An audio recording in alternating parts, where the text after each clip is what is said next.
UAE വീണ്ടും ഇറാന്റെ ആക്രമണം നമുക്കത് വിശദമാക്കാം. അതുപോലെ സൗദി അറേബ്യ ട്രംപിന്റെ മുന്നിൽ വീണ്ടും മുട്ടുമടക്കി എന്നുള്ള റിപ്പോർട്ട് സൗദി അറേബ്യയിൽ നിന്നും വരുന്നുണ്ട്. നമുക്ക് അതും കൂടി വിശദമാക്കാം. ആദ്യം തന്നെ UAEയിലേക്ക് പോകാം. UAEയിൽ ഇന്ന് രാവിലെയാണ് ഇറാന്റെ ഭാഗത്തു നിന്നുള്ള അറ്റാക്ക് സംഭവിച്ചിട്ടുള്ളത്.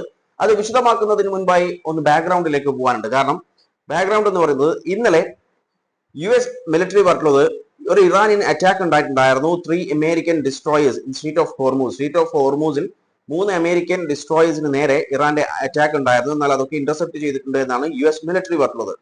അതിനെ തുടർന്ന് US ഫോഴ്സ് എന്ത് ചെയ്തിട്ടുണ്ട്? ഇറാൻ മിലിറ്ററി ഫെസിലിറ്റീസിന് നേരെ ആക്രമണം നടത്തിയിട്ടുണ്ട്. അതിൽ ഇറാൻ പറഞ്ഞത് US of violating the ceasefire by targeting ships near Strait of Hormuz. Strait of Hormuzലുള്ള ഷിപ്സിനെ ടാർഗറ്റ് ചെയ്യുന്നു. അത് സീസ് ലംഘനമാണെന്നാണ് ഇറാൻ പറഞ്ഞത്. അതുപോലെ carrying out air strike on civilian areas in Khmer, Sirik and Qashm Island.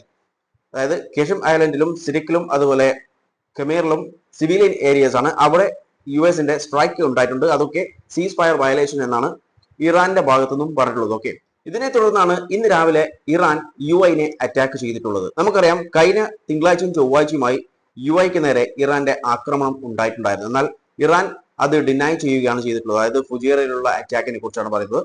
ഇന്നത്തെ അറ്റാക്ക് എന്ന് പറയുന്നത് 2 ബാലിസ്റ്റിക് മിസൈൽസും 3 ഡ്രോൺസും വെച്ചിട്ടുള്ള അറ്റാക്ക് ആയിരുന്നു ഇറാന്റെ ഭാഗത്തു നിന്ന് ഉണ്ടായിട്ടുണ്ട് എന്നാണ് മിനിസ്ട്രി അറിയിച്ചിട്ടുള്ളത്. എന്നാൽ ഇത് എവിടെയാണെന്നുള്ള കാര്യമൊന്നും ഇതുവരെ പുറത്തു വിട്ടിട്ടില്ല. എന്നാൽ ഇതിനെ തുടർന്നിട്ട്, അതായത് ഈ അറ്റാക്കിനെ തുടർന്നിട്ട് 3 ഇഞ്ചുറീസ് ഉണ്ടായിട്ടുണ്ട് എന്ന് പറഞ്ഞത്. അതായത് ഇത് ഇന്റർസെപ്റ്റ് ചെയ്തോ ഇല്ലയോ എന്നുള്ള കാര്യങ്ങളൊന്നും വിശദമാക്കിയില്ല. ആകെ പറഞ്ഞിട്ടുള്ളത് 2 ബാലിസ്റ്റിക് മിസൈൽസും അതുപോലെ 3 ഡ്രോൺസ് ലോഞ്ച് ചെയ്തിട്ടുണ്ട് ഇറാൻ എന്നാണ് പറഞ്ഞത്. അതായത് അറ്റാക്ക് നടന്നിട്ടുണ്ട്. പക്ഷെ ഇത് ഇന്റർസെപ്റ്റ് ചെയ്തിട്ടുണ്ടോ എന്നുള്ള കാര്യമൊന്നും പറഞ്ഞില്ല. അതുപോലെ പ്ലേസും പറഞ്ഞില്ല.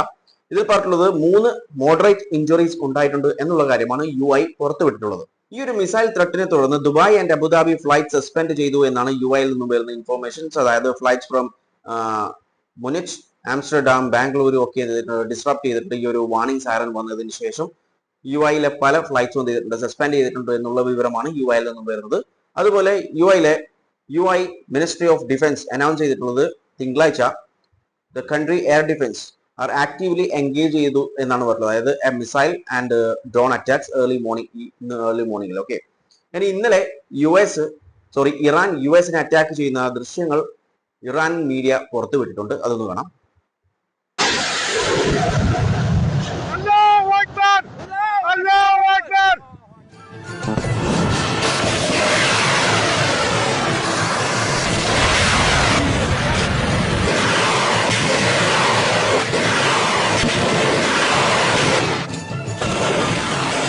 ഇത് ഇറാൻ ഡ്രോൺസും മിസൈൽസും ഒക്കെ ലോഞ്ച് ചെയ്യുന്ന, അതായത് USന് നേരെ ലോഞ്ച് ചെയ്യുന്ന വിഷ്വൽസ് ആണ് പുറത്തു വന്നിട്ടുള്ളത്. അതുപോലെ UAEയിൽ നിന്നും ഒരു വീഡിയോ വന്നിട്ടുള്ളത്, അത് ആദ്യം കാണാം.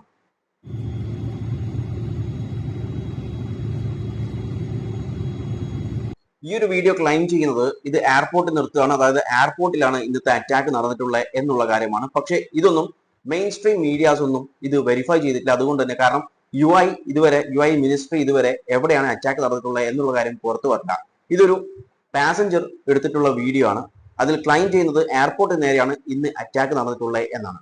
ഓക്കെ, ഇത് എത്രത്തോളം വിശ്വസനീയമെന്ന് പറയാൻ പറ്റില്ല. കാരണം ഇത് വെരിഫൈ ചെയ്തിട്ടില്ല. അതുകൊണ്ട് തന്നെ കൃത്യമായിട്ടുള്ള കാര്യങ്ങൾ ഇതിനെക്കുറിച്ച് പറയാൻ പറ്റില്ല. ഓക്കെ, ഇനി നമുക്ക് സൗദി അറേബ്യയിലേക്ക് പോവാം. ഇന്നലെ ഞാനൊരു വീഡിയോ ചെയ്തിട്ടുണ്ടായിരുന്നു പ്രൊജക്ട് ഫ്രീഡത്തെ കുറിച്ച്. ഇതൊരു US മിലിറ്ററി ഇനീഷ്യേറ്റീവ് ആണ്. ഞായറാഴ്ച തുടങ്ങുകയും എന്നാൽ ചൊവ്വാഴ്ചത്തേക്ക് അവസാനിപ്പിക്കുകയും ചെയ്യേണ്ടി വന്നിട്ടുള്ള ഒരു പ്രൊജക്ട് ആണ്.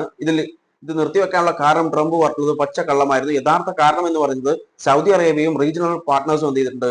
USന് പെർമിഷൻ കൊടുത്തില്ല. അതായത് എയർ സ്പേസ് ഉപയോഗിക്കാനും ബേസ് ഉപയോഗിക്കാനുള്ള പെർമിഷൻ കൊടുത്തില്ല. അതുകൊണ്ടാണ് അത് നിർത്തിവെക്കേണ്ടി വന്നിട്ടുണ്ടായിരുന്നത്. ഇതിന്റെ ഡീറ്റെയിൽ വീഡിയോ ഞാൻ ഓൾറെഡി ചെയ്തിട്ടുണ്ട്. അതിന്റെ ലിങ്ക് ഞാൻ ഡിസ്ക്രിപ്ഷൻ ബോക്സിൽ ഇവിടെ ക്ലിക്ക് ചെയ്താൽ നിങ്ങൾക്ക് കാണാൻ പറ്റുന്നതാണ്. ഇനി ഇന്നത്തെ ന്യൂസ് നോക്കാം. സൗദി അറേബ്യ അതുപോലെ കുവൈത്ത് എന്ത് ചെയ്തിട്ടുണ്ട്? Lift the restrictions on US military access to their base and airspace, clearing the way for possible restore of Project Freedom as early as this week. ഈ ആഴ്ച തന്നെ എന്ത് ചെയ്യാം? Project freedom തുടങ്ങാൻ സാധിക്കും. കാരണം സൗദി അറേബ്യയും കുവൈത്തും ഒക്കെ മുട്ടുമടക്കി. അതായത് lift the restriction, already restriction കൊടുത്തിട്ടുണ്ടായിരുന്നു. അതായത് അവരുടെ എയർ സ്പേസോ അതുപോലെ ബേസസ് ഒന്നും യൂസ് ചെയ്യാൻ പാടില്ല എന്ന് പറഞ്ഞിട്ട് സൗദി അറേബ്യ അടക്കം എന്ത് ചെയ്തിട്ടുണ്ട്?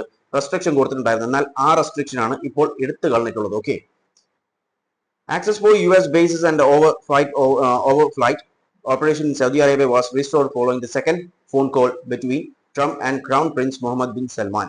അതായത് ഇന്നലെ അതായത് ഈ ഒരു പ്രശ്നം വന്ന സമയത്ത് എന്ത് ചെയ്തിട്ടുണ്ടായിരുന്നു, ഇന്നലത്തെ വീഡിയോയിൽ ഞാൻ പറഞ്ഞിട്ടുണ്ടായിരുന്നു, ഈ പ്രശ്നം വന്ന സമയത്ത് ഈ മുഹമ്മദ് ബിൻ സൽമാനെ കോൾ ചെയ്തിട്ടുണ്ടായിരുന്നു. എന്നാൽ ആ ഒരു പ്രോബ്ലം ഒഴിവാക്കാൻ പറ്റില്ല. പക്ഷേ രണ്ടാമത്തെ ഫോൺ കോളിൽ ഇപ്പോൾ എന്ത് ചെയ്തിട്ടുണ്ട്, ഈ ഒരു പ്രശ്നം സോൾവ് ചെയ്യാൻ പറ്റിയിട്ടുണ്ട് എന്നാണ് പറഞ്ഞത്. അതുകൊണ്ടാണ് ഈ ഒരു റെസ്ട്രിക്ഷൻസ്, US മിലിറ്ററിക്ക് ഉള്ള റെസ്ട്രിക്ഷൻസ് ഇപ്പോൾ എടുത്തു കളഞ്ഞിട്ടുള്ളത്. ഓക്കെ, ട്രംപ് അഡ്മിനിസ്ട്രേഷൻ ഇപ്പോൾ പറഞ്ഞിട്ടുള്ളത് കൺസിഡറിങ്, അതായത് ഈ ഒരു മിഷൻ എന്ന് പറയുന്നത് സിമ്പിൾ ഇത്രയേ ഉള്ളൂ, അതായത് എസ്കോർട്ട് ചെയ്യുക, അതായത് ഈ ഒരു കൊമേഴ്ഷ്യൽ ഷിപ്സിനൊക്കെ എന്ത് ചെയ്യാം, സ്ട്രീറ്റ് ഓഫ് ഹോർമൂസ് കടക്കാൻ വേണ്ടിയിട്ട് സഹായിക്കുക, ഒരു എസ്കോർട്ട് കൊടുത്തിട്ട് അവരെ സേഫ് ആയിട്ട് പുറത്തെത്തിക്കുക എന്നുള്ളൊരു ലക്ഷ്യമാണ് ഈ ഒരു പ്രൊജക്ട് ഫ്രീഡത്തിന്റെ ഒരു ലക്ഷ്യം. ഓക്കെ, അത് ഡീറ്റെയിൽ വീഡിയോ ഞാൻ ഓൾറെഡി ചെയ്താണ്. ഓക്കെ, അതുകൊണ്ട് അതിന് ഡീറ്റെയിൽ ആയിട്ട് പറയുന്നില്ല. അപ്പോൾ വ്യക്തമായി പറഞ്ഞു കഴിഞ്ഞാൽ US-ന്റെ ഭീഷണിക്ക് മുൻപിൽ മുട്ടുമടക്കി മുഹമ്മദ് ബിൻ സൽമാൻ, അത്ര തന്നെ.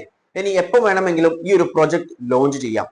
പക്ഷേ ഈ പ്രൊജക്ടിന്റെ ഒരു പ്രശ്നം, പ്രൊജക്ട് ഫ്രീഡം എന്ന് പറയുന്നത് ഇറാന് എതിരായിട്ടുള്ള ഒരു പ്രൊജക്റ്റ് ആണ്. അതായത് ഇറാന്റെ റെസ്ട്രിക്ഷനെ ഒഴിവാക്കാൻ വേണ്ടിയിട്ടുള്ള ഒരു പ്രൊജക്റ്റ് ആണ്. അങ്ങനെ വരുമ്പോൾ ഈ ഒരു മൂവ്മെന്റ് എങ്ങനെ ഇറാൻ കാണുമെന്ന് കണ്ടറിയേണ്ടി വരും. കാരണം ഇതിന് ഇപ്പോൾ പെർമിഷൻ കൊടുത്തിട്ടുള്ളത് സൗദി അറേബ്യയും കൂടിയാണ്. അങ്ങനെ വരുമ്പോൾ എങ്ങനെയാണ് ഈ കാര്യം ഇറാൻ എടുക്കുക എന്നും എങ്ങനെ റിയാക്ട് ചെയ്യും, അതായത് സൗദി അറേബ്യക്ക് അടക്കം എങ്ങനെ റിയാക്ട് ചെയ്യുമെന്ന്, ഇറാൻ റിയാക്ട് ചെയ്യുമെന്ന് കണ്ടറിയേണ്ടി വരും.